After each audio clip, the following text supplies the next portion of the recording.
The biggest risk you face when starting out is obscurity. Ryan Holiday.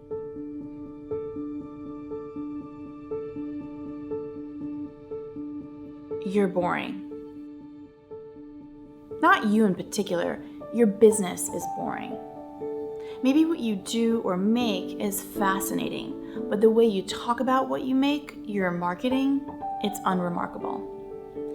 Look, I'm not saying this to make you feel bad or to piss you off. I'm saying this because I think sometimes we all need a little help seeing our blind spots from an outsider's perspective. I've been thinking about this a lot myself, and as I get more and more clear on who my ideal clients are and who they're not, I realize that I need to be a lot more interesting in how I talk about my own work. If I want to get people's attention, I need to take bigger risks.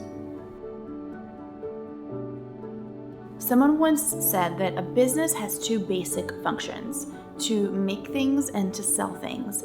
And you really have to be good at both to be successful. So whether you sell knitted hats on Etsy, protein powder on the internet, or coaching services like I do, we all have to learn how to become marketers if we want to succeed.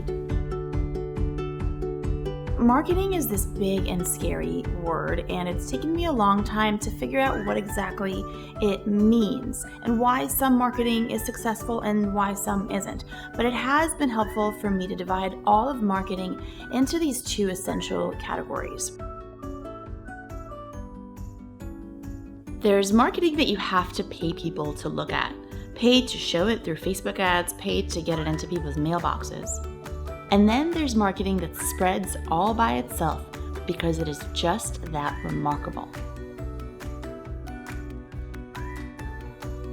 Creating this type of marketing always involves risk. Risk of being vulnerable, risk of offending someone, risk of being made fun of. This is why so many of us prefer to be safe, to stay boring. But here's the irony of that decision. Playing it safe when starting out is actually the riskiest thing we can do. Ryan Holiday says that the biggest risk we take as a new business is obscurity.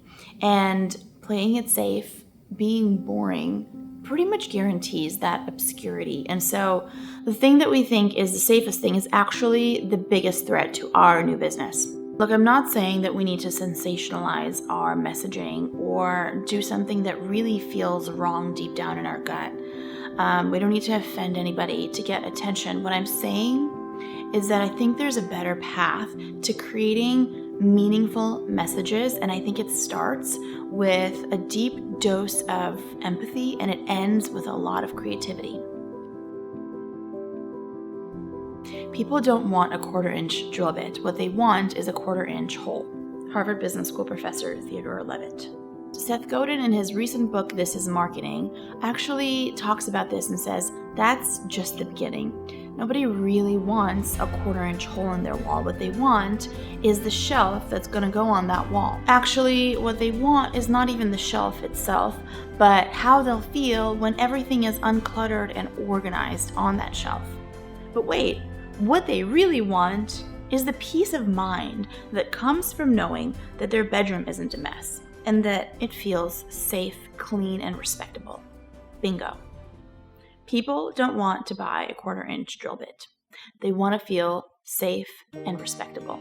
This is the deep empathy that's required to make content that matters. Not matters to you, but matters to your customer. It takes a lot of empathy to realize that people don't want what you sell. What they want is how what you sell is going to make them feel.